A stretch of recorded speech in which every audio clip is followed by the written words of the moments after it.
Of tensions, India has expelled 6 Canadian diplomats from India, including the acting High Commissioner Stuart Ross Wheeler. Earlier in the day, it had recalled its High Commissioner and key diplomats from Canada. Now, this is after they were named as persons of interest in the killing of Khalistani separatist leader Hardeep Singh Nijjar. He was gunned down by masked men outside a Gurdwara in British Columbia in June of last year.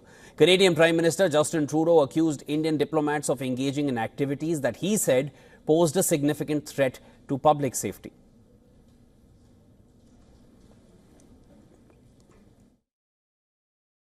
The evidence brought to light by the RCMP cannot be ignored. It leads to one conclusion. It is necessary to disrupt the criminal activities that continue to pose a threat to public safety in Canada.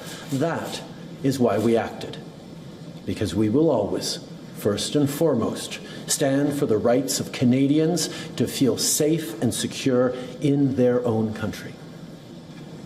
We will never tolerate the involvement of a foreign government threatening and killing Canadian citizens on Canadian soil, a deeply unacceptable violation of Canada's sovereignty and of international law. I believe India has made a monumental mistake in choosing to use their diplomats and organized crime to attack Canadians, to come and make Canadians feel unsafe here at home, and even more so, to create acts of violence and even homicide. This is unacceptable.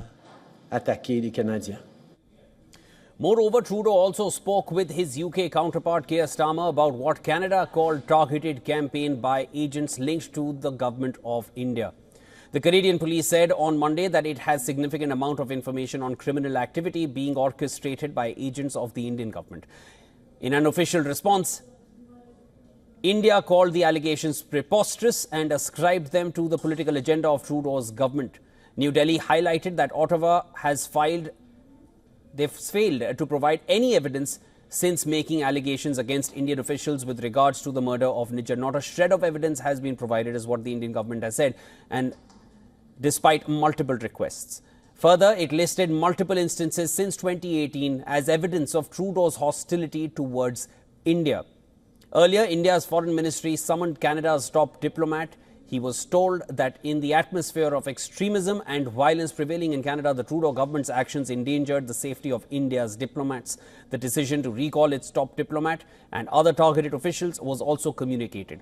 Meanwhile, amid the diplomatic row between India and Canada, the US State Department has announced that an Indian investigation team would travel to Washington, D.C. on the 15th of October, that is today, to investigate a plot to kill a US citizen in New York.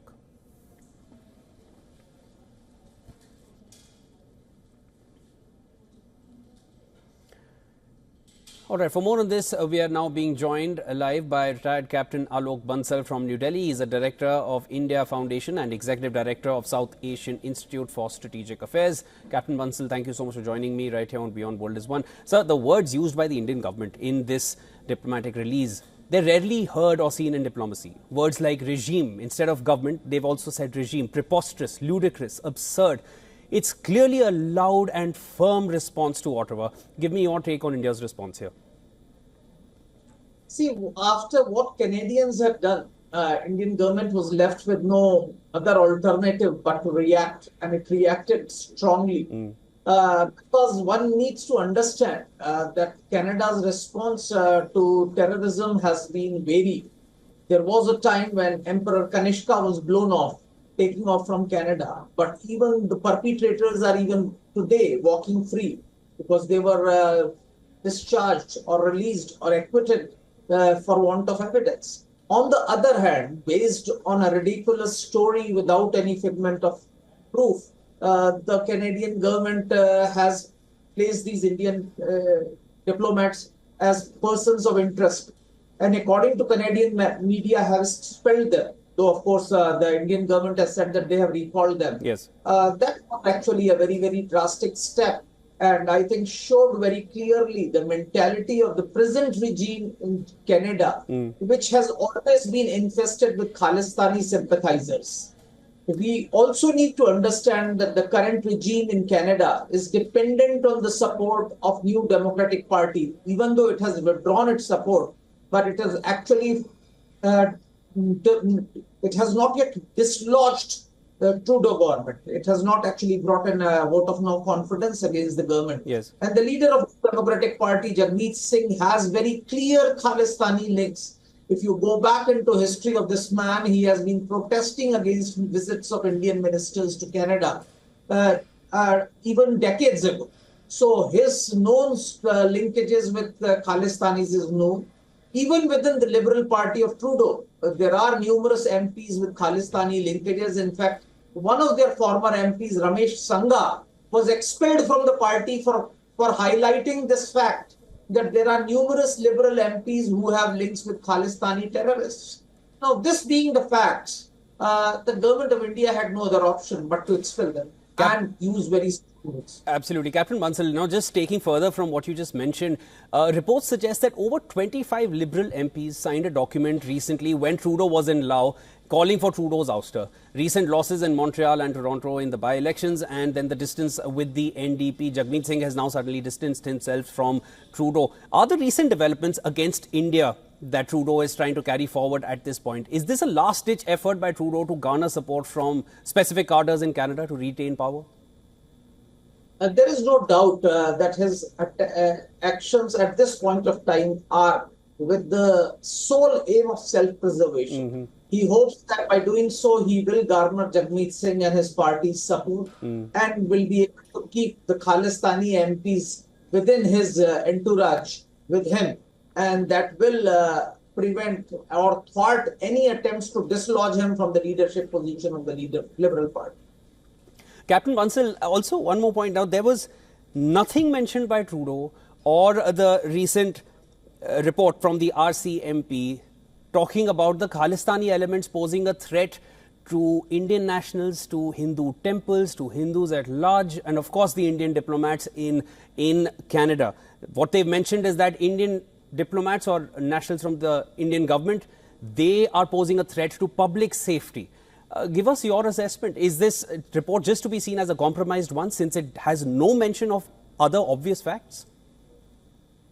It seems that the Canadian government has been biased as far as Khalistanis are concerned. And I think the clearest manifestation of that is the probe into Emperor Kanishka's bombing. You look at it, most of the citizens who died were most of the people who died were Canadian citizens. Yes. Despite that, neither the Canadian government, as it has been revealed, took adequate steps to prevent that bombing. It could have been prevented because the people had a trail of who was going to do that. But what is even more significantly that after the killing of so many Canadian citizens, no step has been taken by Canadian government to bring those people who were responsible to justice. Most of them have been left free, while there is strong circumstantial evidence against many of them. And so what they are doing now as far as desecration of Indian temples, attacks and vandalization near Indian missions, yes, obviously they have done nothing, because if they can, their strong bias towards the Khalistanis is very clearly visible from the fact that they have not taken any action against those who perpetrated the murder of Canadian citizens. The inaction is evident. Captain Alok Bansal, thank you so much for joining me right here on Beyond World is One, sharing all your insights. Of course, this is a diplomatic row which has reached new lows at this point, and we'll only need to wait and watch how the Indian government responds to the latest report from the RCMP. Thank you so much for joining.